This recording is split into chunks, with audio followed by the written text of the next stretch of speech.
All right. Hi, everyone. Welcome. Welcome back to Workplaces That Work, a space where I have conversations with different experts, different consultants, coaches, people that are doing the work.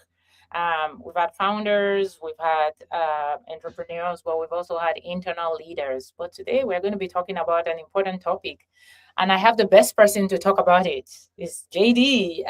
I met JD a couple of months now, weeks ago, because I attended his session on this topic that is very passionate about around um, frontline leaders, and I really enjoyed it. And I followed up with him right after the session at ATD, and we had a very great conversation. So much alignment in sort of some of the challenges and with execution. I think that's the basis of our conversation. But before I have him introduce himself and talk about his work, welcome to Workplaces That Work. This space is curated as a space to have conversations. This is being streamed live on LinkedIn and on YouTube, um, because the idea is people can drop questions. So if you are watching this live, feel free to use the chat, drop questions for JD as we go ahead. But if you're watching it on replay, the same still applies. Feel free to drop questions. We'll still be monitoring the chat, and you can also connect with JD for follow up, which I'm sure you would want to do after this. I don't know how much we can pack in a short term of 30 minutes, but we're going to try. So, Dr. Lola Adeyemo, I am an employee resource group strategist. I say maybe a broader phrase is workplace inclusion strategist, because what usually happens is we start with wanting ERGs, and a lot of that needs to be packaged differently. Like, do you need one? Are you ready for one? How do you launch it?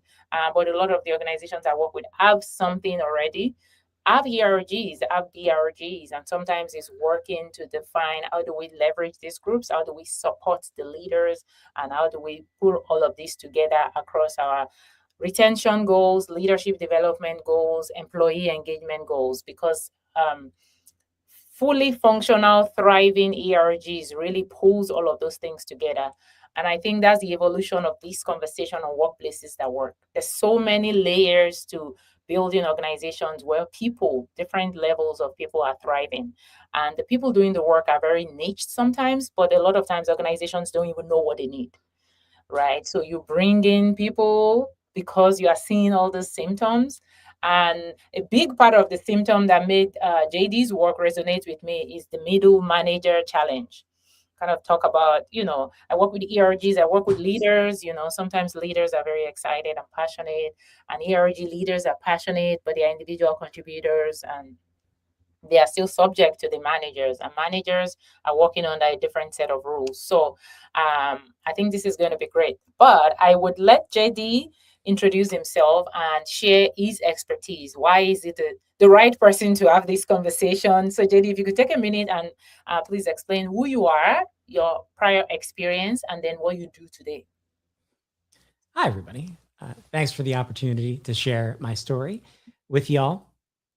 I have spent my entire career specifically supporting and enabling and being part of frontline workplace teams. So the first question I tend to get is, when I say the word frontline, what do I mean? And I'm specifically relating to people who are spending all of their time working with your customers' products and services in your organization. The types of people that we, regardless of what you do for a living or what type of company you work in, interact with and rely on as part of our everyday lives. So it's the people who are working at the grocery store and your favorite retail store, the hotel you visit on vacation, the theme park, the movie theater, the healthcare center, the manufacturing facility, the delivery driver who's dropping off a package right now on your front door. All of these folks, which represent 80% of the working world, about 2.7 billion people. So it's the vast majority of people who work are on the frontline workforce. So I come out of the operations side of the world. I managed movie theaters and theme parks for the first half of my career before I transitioned into learning and development, where I supported hospitality environments, contact center operations, logistics and manufacturing environments. And then for the past 10 years was in technology, building tools for about 4 million frontline workers around the world. And along the way, I I just like to share what I learned. I've had the opportunity to work with, on, for, in support of hundreds of different organizations across a variety of industries around the world. So I like to pick up everything that I'm picking up along the way and then share it with y'all so we can do a better job lifting everyone in the workforce. So I've written 2 books in the last couple of years. First one's The Modern Learning Ecosystem, which is a learning and development mindset and strategy story. And then most recently, about 2 months ago, my new book's The Frontline Enablement Playbook, which takes everything I've learned as well as insights from 50 other authors and then hundreds of other people that were part of the research effort, and packages it into a story that has over 260 field tested practices of how you can help frontline workers do their best work every day across all different types of workplaces and industries. So, new book, happy to share. You gotta share the fact that this is not just a story for reading. This is an actual playbook, because see how thick that is, guys. This is a tool. There's 650 pages, and related to your introduction around management, I talk about in the book how frontline managers are the most important people in the workplace, not just the frontline workplace, the workplace in general. So inside the book, there's actually an entire section dedicated to the importance of frontline managers, why we're failing to effectively enable and empower these management teams, and what we can do better to make sure they're able to drive outcomes for the organization and create a positive experience for both employees and customers, because frontline managers are that critical link between corporate strategy and everyday execution. So there's basically a book about managers in the book about frontline workers. So it's kind of like a 2-for-1. Yep, exactly. I love it. Thank you, JD. Nice to have you here. And so this is a very great conversation. I think we talk about strategy a lot, strategic planning, strategy, and how it gets down. I mean, when you think about that pyramid of the organizational people structure, it's like, we have people right at the top here talking about the strategy. But you can talk about strategy all day long. If there's no execution plan, nothing really changes, nothing happens. And where we have the most number of people is, as you said, to use the term, frontline, and then middle managers who are responsible for managing these frontline workers, right? And so where do you see, from your experience and your research, where do you see the biggest gap between strategy and what actually happens day to day with people's experience? So in a variety of the conversations I had leading up to the release of the book, I asked people who, again, work in different roles, in different environments, in different industries, but they were all corporate team members, so L&D or HR operations folks. And I would ask them the question, if the SOP says, and this is just one industry example, if the SOP says that the drink is supposed to be shaken 5 times, does everyone in that corporate office think that every one of those frontline team members is shaking that drink 5 times every time they serve it? The answer was yes.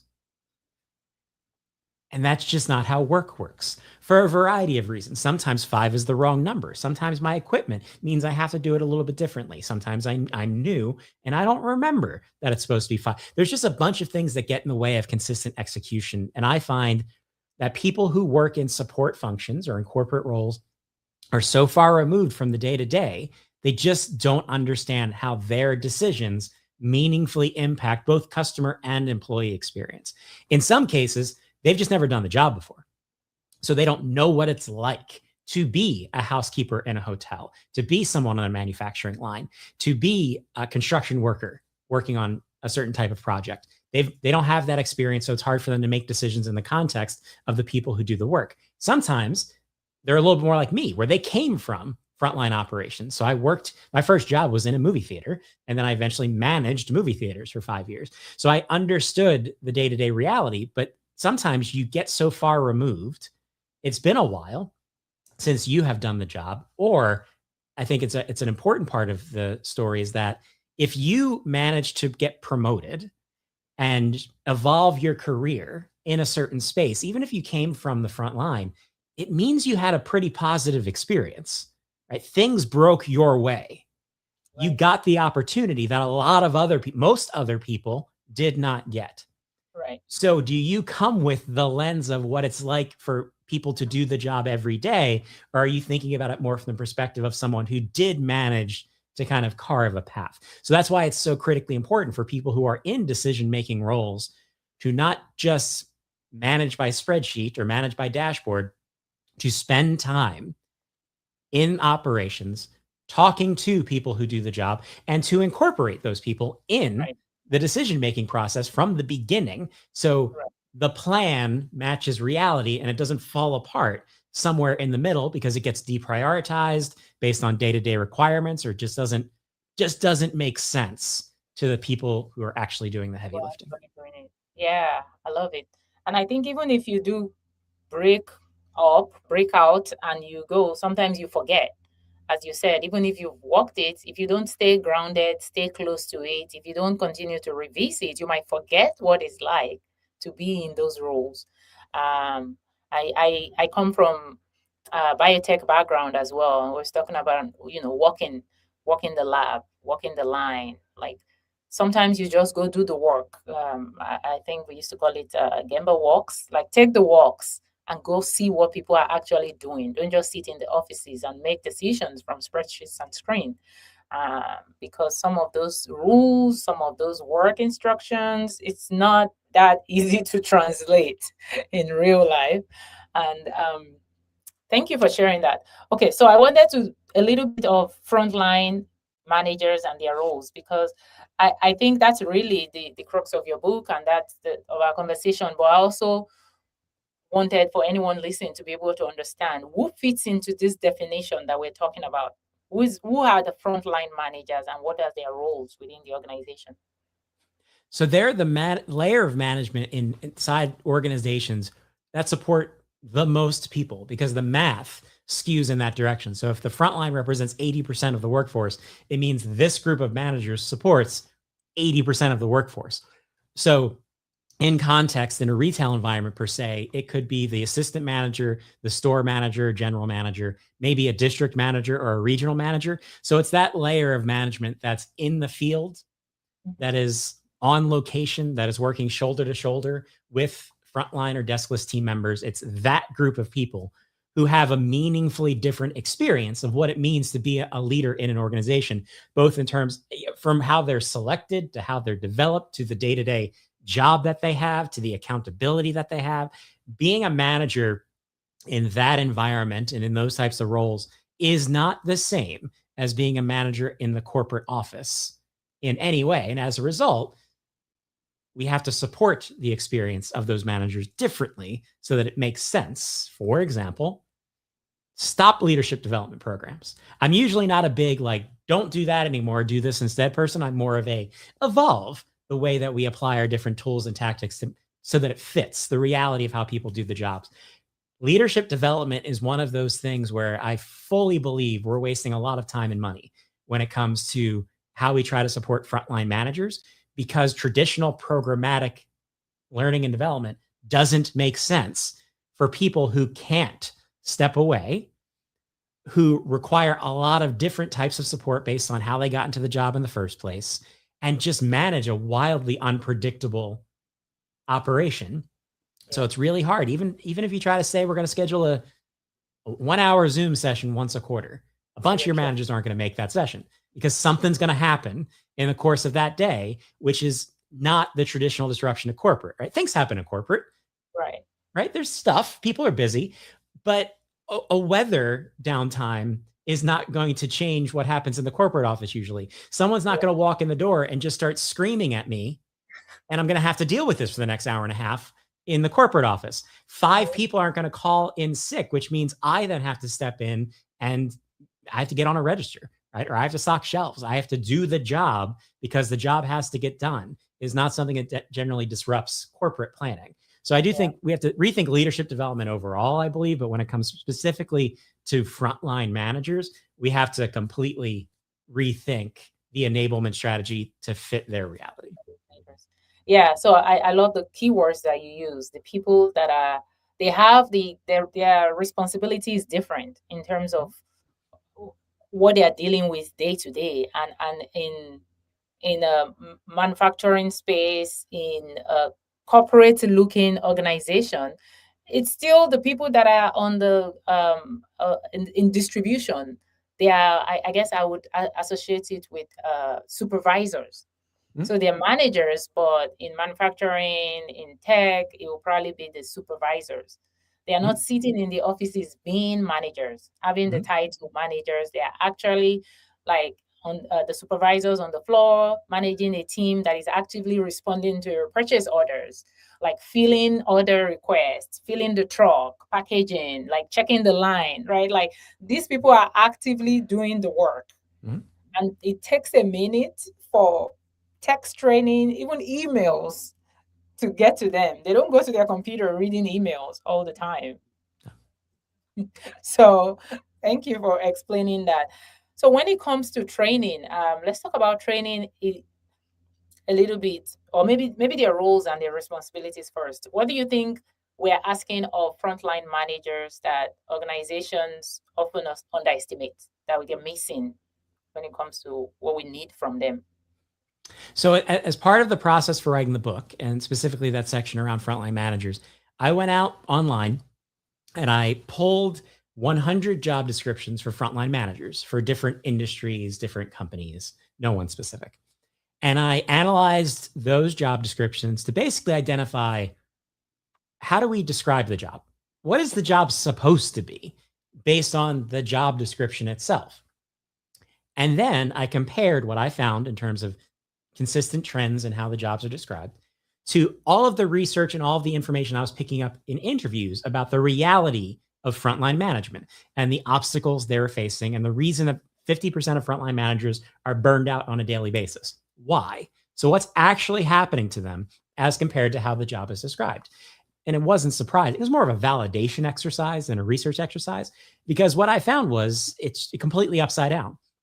So, the jobs are described as team leadership, right? The tasks that are prioritized are people related activities, coaching, development, delegation, these types of things.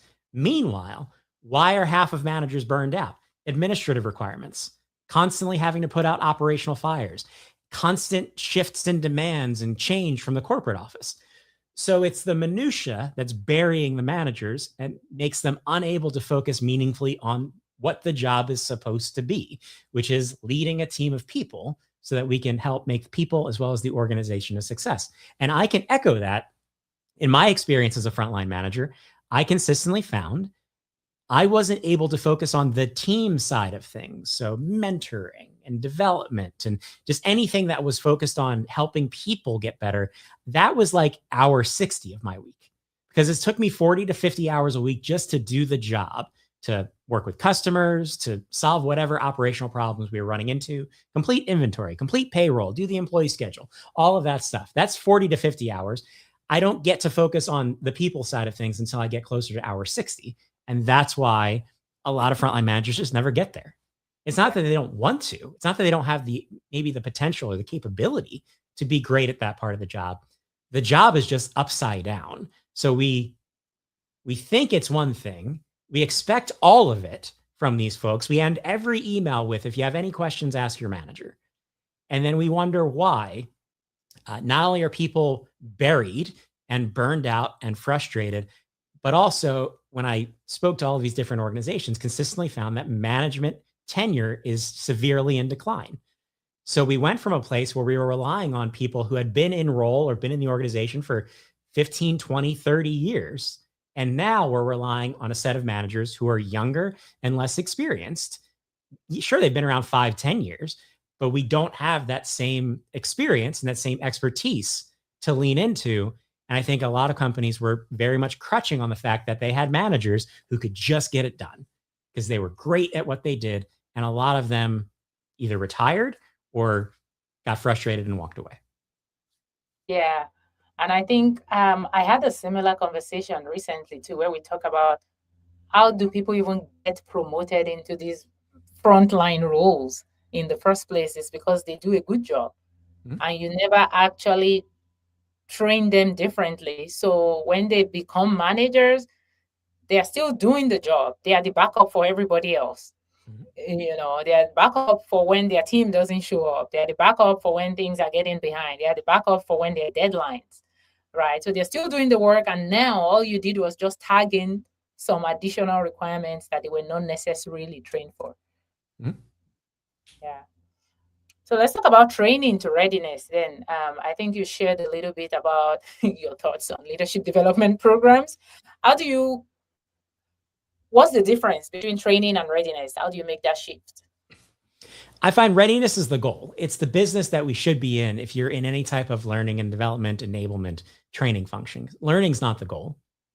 Making sure that people are ready to be able to execute, especially in frontline operation, execute safely and consistently. Because the priorities change, right? The goals change, the KPIs move, but the work itself doesn't.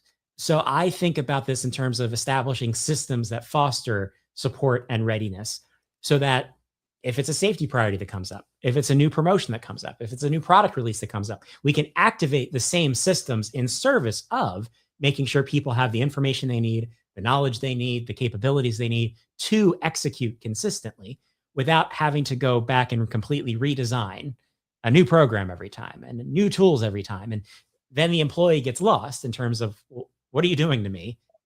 How do I get help here? And I find in a lot of cases, L&D is something that gets inflicted upon people as opposed to something that people meaningfully participate in and can rely on. Yeah. So for me, it's architecting a system of support that fosters that readiness, but more importantly, fits around how the job is done. Because I think in a lot of cases, we take our industry knowledge and capabilities, learning science, andragogy, these types of concepts, all good ideas. But we try our best to architect a perfect solution using everything we understand about how people learn or how people are motivated. I don't think we're in search of a perfect solution. I can't change how work is done every day. I can try to influence better decisions, but ultimately the job has to get done. So I'm in search not of the perfect solution. I think we should be looking for the right solution. And that begins with understanding the workflow, how people spend their time, what resources and tools they use, what access they have to technology, and then crafting an experience around them that makes sense for them and helps them accomplish what they prioritize. And then, especially with managers, I find there are two things that ultimately managers make decisions based on, two criteria. It's what your bonus based on and what gets you a phone call. So if there are certain KPIs that are directly connected to your compensation, Yeah. they're there for a reason. The company's trying to nudge you in those directions. So you're Yeah. going to head in those directions. In my case, when I managed movie theaters, there were three metrics: attendance per staff hour, concession per head, and customer satisfaction scores. Those are the three things that I focused on. Notice none of those three things have anything to do with employee experience, Yeah. right? They're all customer focused or business focused outcomes. And then on the other side, it's the phone call. When I was a theme park manager, I did not think in terms, I definitely didn't think in terms of quarters or months, and usually not weeks. I was thinking the day and the hour because I had daily goals or shift goals and I had hourly goals. And if I didn't get, I managed the world's busiest roller coaster at one point. I had to put about 2,500 people through the door every hour.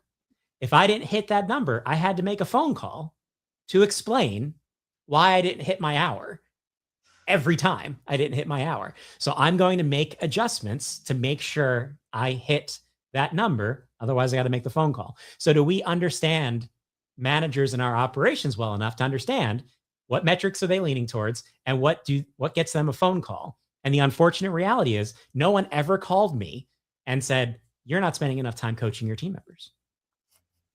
No. Right?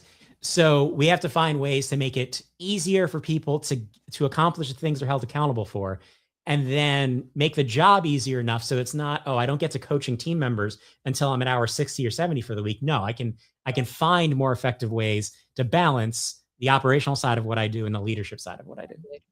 Yeah. I like that, and I think it's what gets rewarded. I gave a talk recently where I shared that statement. What gets rewarded shows what we value. Yeah. So the KPIs that we've set is really what's important to us, and the managers know that.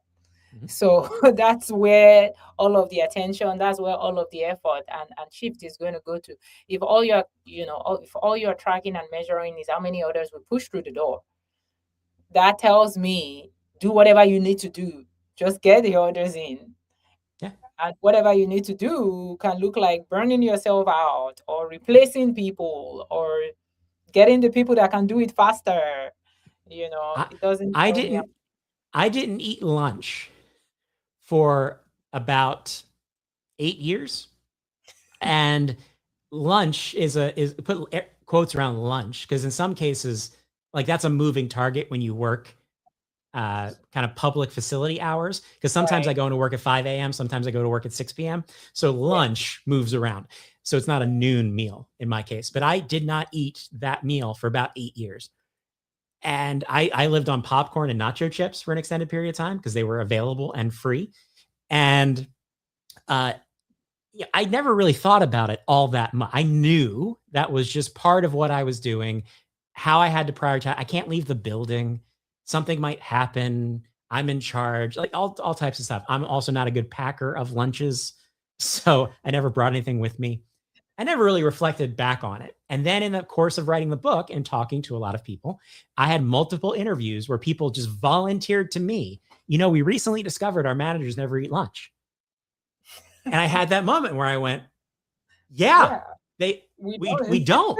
So, and there's a whole introduction to one of the chapters in the book about the fact that it's called Let Them Eat Lunch. And it just speaks to that fact that the level of expectation and demand that's placed on these individuals and how we shape the operation creates a situation where people have a really hard time, not just taking care of their teams, taking care of themselves in a lot of cases. And that's especially true of managers who are, I think, the better you are at the job, the harder it is to take care of Yeah. yourself, because you start prioritizing employees and customers over yourself. And that's why I always say frontline managers are the middle seat of the workplace, because on one side, like in an airplane, on one side, you have corporate constantly pushing. And on the other side, you have the frontline team and your customers pushing, and you have no elbow room for yourself. Yeah. Which is why that job is so frustrating and so overwhelming and so difficult to do well. Even if you want to do it well, sometimes you just don't have permission really to do it well. Yeah. So before we move on from the piece about training, what do you think traditional training plans and training programs and training models, where do you think it fails for managers, for frontline managers, middle managers? Like what does it not allow them to do, or why is it hard for it to translate, I guess, specifically for middle managers, frontline managers? It ultimately comes down to time. And that's true of the entire frontline workforce, but especially of managers. My ability to carve out time to attend something, to whether it's a virtual session or a physically an in-person session, whether it's to complete an online course, like just my ability to cram that activity into my day-to-day work is incredibly difficult if the organization doesn't architect that support experience around me. Now, I'm not saying there are no companies that can get this right. There's a story in my book from a gentleman who is a restaurant manager, and he tells the story of his development. After he got hired in, he had previous restaurant management experience. He gets hired into this very high-end restaurant chain, and he didn't step into his role for 6 months. And he had to learn every job in the restaurant, work every job in the restaurant, get to know the people in the restaurant. He was working alongside the general manager the whole time, learning how to run this business. And then 6 months in, now he gets to be the manager, the role that he was hired to do. That's an exception. If you can pull that off, Yeah. perfect. Most people don't have that chance, or are playing at a much bigger scale. And as you said, the vast majority of frontline managers don't know the promotion's coming. They're a good operator. The manager leaves. They need someone in seat. Go. And when I visit frontline locations, I often ask the manager, like, how long you been a store manager? 6 months or so. Awesome. Like, how'd you become the manager? Well, manager quit. I'd been here for like 2 years. So I had the most tenure. So now I got it. Okay. How are they like preparing you to do the job? Well, the next management development program is a couple months. So I'm waiting for that. Oh, okay. Meanwhile, what's happening with this person and what's happening to the team? And I know exactly what it's like because I got promoted that way and didn't go to any type of management development until after I was in the role. Yeah. So for me, we have to step back and say, well, first we have to help the people who are in seat or rapidly stepping into that seat feel capable and confident in their ability to do the job day to day. That's not attending sessions. That's just having a support infrastructure around you, the ability to find the answer, right? If something comes up, I've never seen this before. How do I do it? There's a payroll problem. How do I fix it? Who do I call? Just make it easy to do the job. I call it run the shift. We just make it easy for someone to manage the shift. The second most important thing we can do before we get anywhere near training is connect managers with their peers. Help them find people like them. Most of my leadership development experience was working side by side with epic frontline managers who didn't know they were teaching me things. I was just picking things up as we went along. So the challenge of frontline managers in a lot of locations is that it's a very isolating experience. You might be the only manager in your facility, or maybe you see the others, but it's more handoffs than you're working with them. You might be the only location in the region, in the city, in the state. How do you find the others? And I had that problem when I was a theater manager. I'd run into situations I didn't know how to solve the problem. And I wasn't going to start calling random other locations to say, what do you do? So if we can just make it easier for people to find people like themselves so they can connect and have those informal conversations, ask those questions, because it's really hard to tell your boss that you don't know how to do your job. So find people who are not going to judge me and are going to be more likely to help because they've been in the same place I was and they're willing to help. So I don't need all of the other managers. I just need a handful of people that I can turn to and say, help. And they can help me feel more capable and confident day to day. And then on top of this infrastructure is where we can layer in, well, when's the right thing, a more structured activity? When's the right time to pull people into a room together to have conversations or to talk about a complex topic? What's the right time to deploy something that's a program or a course? So instead of making the structured side of leadership development the default, it should augment the everyday support experience that needs to be built for scale. Because like I said, you might have, I've worked with some organizations that have 20,000 locations. That's 20,000 store managers. Yeah. You're not putting 20,000 people through anything anytime soon. So we need that everyday support experience in place, and then we can build on top of it. Yeah, I like that. I like how you differentiate, because that's kind of sticky when you talk about readiness instead of training. Because that's the fact. It's like most organizations will say, oh, we have training programs for our managers. We have something, you have something. What you have is you have a bunch of documents or some recorded videos that they probably won't get into, or even if they do find time to get into, I don't know, 2-3 hours of training. That goes, it's like an onboarding training that somebody that has no idea what they're doing is just going through a training for one day. And you think now you're ready to do the job, right? It's the readiness. Like, do they know where to find things? Do they have a group of peers in place so that when things happen in that moment, do I know what to do? And maybe the best place to start, I like that, your second point of bringing them together with other managers. It doesn't have to be all of the managers in the organization. It could be just those at that location. Do they have a place where they can ask each other questions, especially when you're new to the role? So yeah, thank you so much for sharing that. I like it.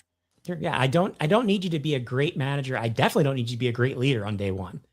So I should not be spending time up front talking about those broad leadership theories and mentorship and coaching. And we're going to get there, and we'll get there as fast as we can. I need you to make sure things don't burn down today. I need you to make sure that customers have a positive experience. I need you to make sure payroll makes sense and to drop deposits and just get the nuts and bolts of the job done. And then we build up. And what the cool thing is, when you approach it from this perspective, it also is going to enable you to make selection decisions differently. Because part of the challenge is we're picking managers based on operational capability, not on leadership and people capability. Some of the best supervisors and managers I ever interacted with were not great operators.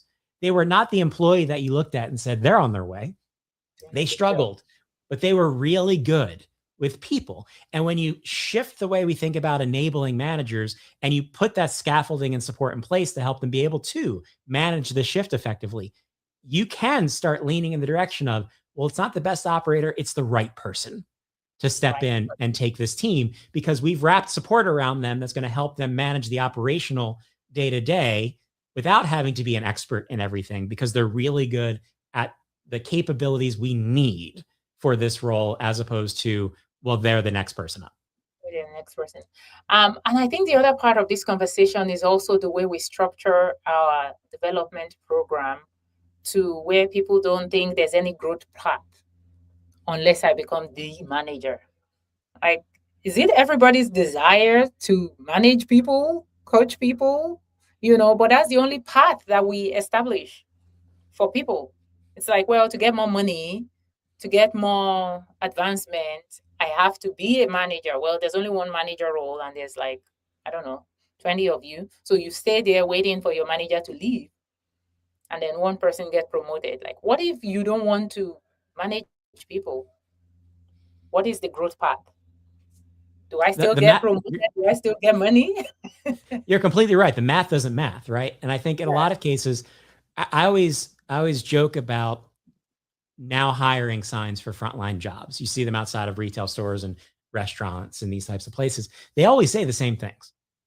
They always say competitive pay, which I put giant asterisks around, meaningful benefits, again, compared to what? And career opportunities.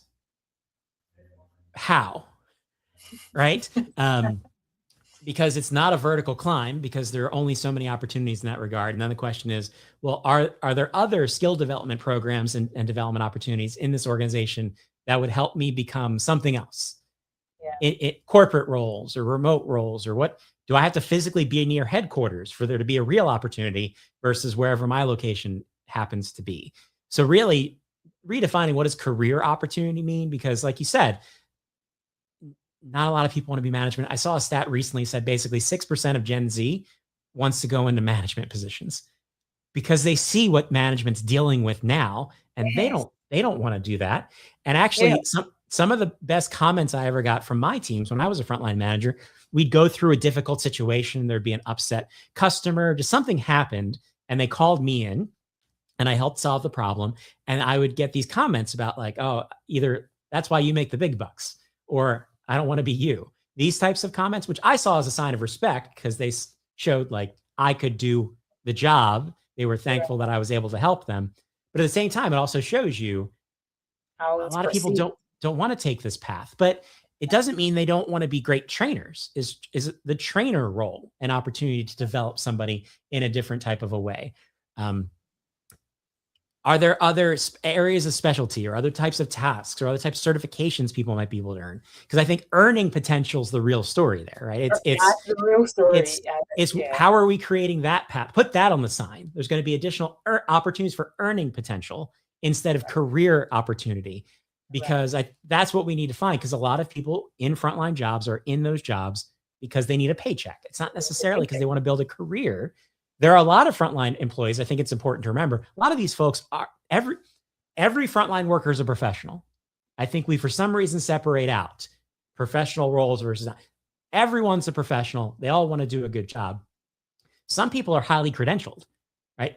If you're a nurse, you went through significant amounts of schooling and credentialing in order to step into this role. If you're an engineer in a manufacturing facility, you might be a frontline employee, but you're a frontline employee with accelerated degrees. So people's background, experience, and credentials are all over the place within this category of work.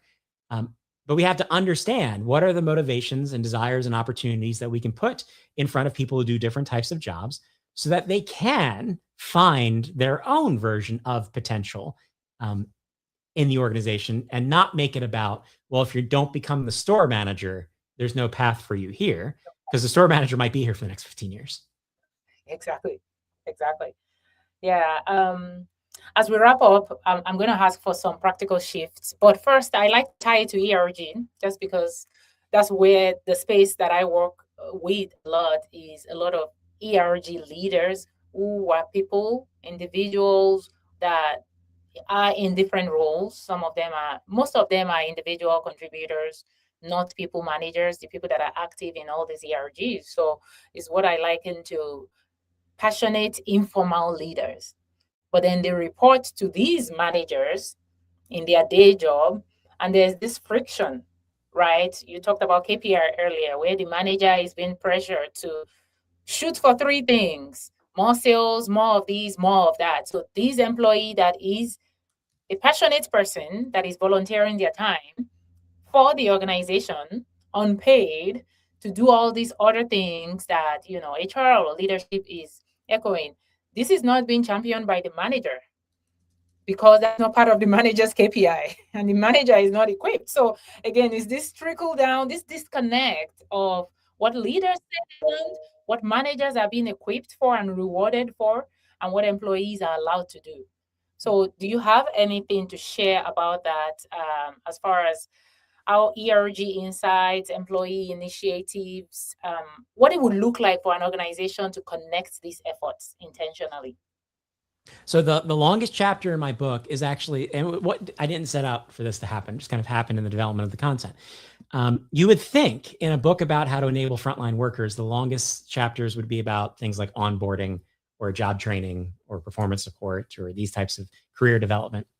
The longest chapter in the book is about community and connection, because I believe that is the kind of the unlock to frontline performance that a lot of organizations are looking for. And it came up time and time again in conversations and research around the book. And that includes when I would visit frontline operations and ask people, why do you stay here? Often we ask people why they're leaving. We don't do a lot of work asking why people stay. And almost never do people volunteer as the company mission, the vision, these types of products, anything like that. I get the same two answers a lot. I like the people I work with, and I have a good manager. And a lot of people aren't willing to risk those two factors to go down the street, even if they get $1 more an hour down the street. Yeah. And then you compare that to some of the organizations that are these aspirational brands that a lot of people talk about, that both have the ability to execute as a business and also are these top employers that people have greater retention and less turnover challenges and things like that. And what you start to realize is the jobs themselves are the same. One fast food restaurant versus another fast food restaurant, generally the everyday tasks are pretty much identical. What changes is that sense of connection and community inside the employee experience. One of the most profitable fast food businesses on earth differentiates largely based on how they recruit in groups of friends. So they're bringing in people from schools or from church groups or from these different places where they already have that sense of connection and camaraderie. They don't have to build it. And they then take advantage of that and leverage that as part of their kind of execution strategy. So coming all the way around to that idea of we need to start connecting these ideas, employee experience and connection community, to operational value. It's not an HR initiative. It's not a fluffy extra thing. It's not a nice to have. It's not something that gets deprioritized when the numbers start to slip or it's busy season.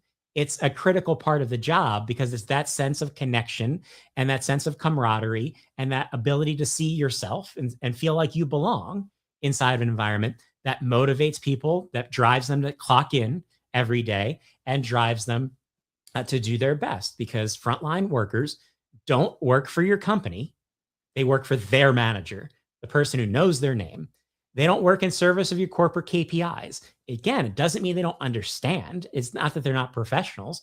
They just don't share in the outcomes of corporate KPIs in most cases. They work in service of shared success of their team and their manager. Because if their manager takes care of them, they'll take care of the manager by making sure that they can hit their goals. And they help one another be successful. And the best frontline teams I was ever a member of, we were very good at what we did, but that was because of how tightly connected we were in terms of our shared connection and purpose. And there's a fun photo in the book of one of my frontline teams. And it's hundreds of people who all worked in this one place who came back together when the location closed. And we had a celebration of our time that we spent as frontline team members, often minimum wage employees, sometimes college interns. And we all came back together and celebrated that moment. And it was because the management team and the group, we were not only a community, but the more and more I think about that team, the more and more I came to realize that connection and community was fostered by a shared sense of accountability. We were good at what we did because we held one another accountable to it. And we were perfectly willing to point out if someone wasn't living up to the expectations that we had for ourselves as a team. And that is not something that I run into on a regular basis inside of frontline operations. And it wasn't because of what company it was. There's nothing necessarily magical about that location. It was that group of employees and that group of managers that built something unique together, despite the challenges that frontline operations face. That's the thing I think we're looking to replicate. And that's where we can take employee experience out of the realm of HR and connect it firmly to operations, because we need that connection to drive the KPIs and the outcomes that we're looking to achieve. Ultimately looking for. Absolutely. I love it. Thank you. Thank you so much for sharing that. As we wrap up, I'll just ask for you to share one or two practical changes organizations can make. I feel like one of the big ones you just shared now was kind of helping to pull together that connection between employee experience and operations, because regardless of the industry, we agree that operations is the core, the heart and soul of the organization, of our business model, whatever the business model is. And that's where we have most of our employees, right? That's where we have most of our teams. We have fewer people in leadership, right? We have most people in operations. That's the lifeblood of the organization, but there's so much disconnect when it comes to how we shape their daily experiences. So if for anyone listening today, if you want to leave them with one or two things they can do immediately to better support frontline managers, what would that be? I'll give you my favorite tip of the moment. So I find that most corporate teams and support functions have never really seen the frontline operation, because they conduct site visits, and those site visits don't reflect reality. It was true of every company I ever worked in. We're ready for you. And even if you don't announce that you're coming, we find out and we make adjustments to the operation, because unfortunately, if there are challenges or problems that are identified, it's not a problem-solving conversation that happens. It's that phone call that happens. Yeah. So we're going to avoid the phone call. Yeah. But it's kind of a double-edged sword in that regard, because I have to adapt to this moment instead of doing what I'm supposed to be doing. And at the same time, you don't get an understanding of what's actually happening so that you can solve problems and make meaningful improvements. You think things are great when they might very much not be great in certain locations, or maybe it's the entire operation. How do we fix that? And my recommendation is you got to put listening posts inside the operation. You got to have people who are doing the job every day, inclusive of managers and employees in all functions, that are willing to tell you what's actually happening, and you got to listen to them. And the way that you do it is not by asking managers for recommendations on who to talk to. So don't talk to your district people and ask, oh, which managers should we bring into these conversations, put on the committee or whatnot. Don't ask managers, which employees do you suggest? They're all going to give you either the safe people or their favorite people. They're never going to give you the right people. The way you find those people is going inside of the operation itself and asking employees and managers, who makes your life better? Who's that person? They're all going to point at the same people. And those are the people that you need, because those people are invested. Those people care. They specifically care about the team. And they're often, pardon the language, a giant pain in the ass to the company, because they care and they're willing to push. And I found significant value in different organizations I worked with in finding these folks and leveraging them as sounding boards and champions. Because people, not only did people tell them and come to them for help, and they could come to me and say, this is broken. This is the worst. This is what's actually happening. Love that. We could also go the other direction. And if we wanted to make a change or we wanted to advocate for a particular solution, they were incredibly powerful voices. Because if you have the people who are often seen as complainers suddenly championing an idea or saying this is really helpful from the corporate office, people listen and pay attention to them, because they're the actual people that are driving your operation forward, regardless of title or tenure or any of those factors. So find those people, bring them into the conversation, take them seriously, listen to them, and then activate them as champions for your initiatives, because frontline managers don't want to be you. Frontline employees don't want to be you. In a lot of cases, they might even see you as the bad guy because you're corporate. And if you're the HR team, because when does HR show up in the lives of a frontline a team? When someone gets in trouble or they're getting fired. It's not part of their day-to-day experience. So if you're coming from that side and you're a champion, you care, you want to help people do the job effectively, you have to build relationships and build trust in a way that transcends function, so that you're no longer the HR team or the L&D team. You're JD, who, when he shows up, he's got something helpful for us. So if he's asking for something from me, I'm more likely to lean in because I have a relationship with that person, even if you've never met me before, because I show up for you. You're much more likely to show up for me. So break down function, break down title, make it about people, but find those people and activate them, because that's how you're actually going to reach your frontline managers and teams. Absolutely. I love it. You just described ERG leaders and informal leadership in such a beautiful way. I'm like, I love it. Instead of, seeing them as the enemy, they're working. And a lot of time, these people are doing their job. They're doing a good job. It's just they're doing a little more. And how can we leverage that? I'm talking to change managers about some of these ideas too, on how to leverage ERG leaders, these informal leaders, people that are already within your organization. You're setting up these giant change teams to launch a change. Guess what? There are people that work within your different departments already that will be the best change advocates you have if they get it, if they understand it, if you bring them into the conversation and you support them to champion your change. So thank you so much, JD. This has been great. I think we went way over than I'm supposed to, but this is good. This is good stuff. I'm looking forward to share it. Before we wrap up, how do people find you? Where do they get your book and playbook? Sure. So the book is available at frontlineplaybook.com. So it has links to all of your favorite book purchasing websites. So it'd be awesome if you grab a copy. If you do grab a copy, let me know what you think when you have a chance to get through 650 words of our frontline story.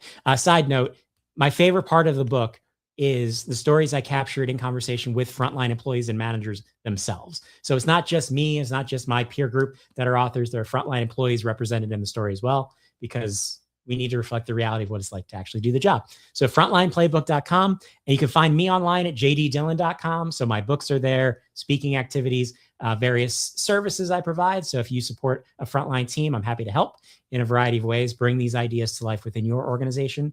And then also, let's connect on LinkedIn. I share a lot on LinkedIn and various social media platforms, and happy to keep the conversation going. And again, thanks so much for the opportunity to chat and share my story with you all today.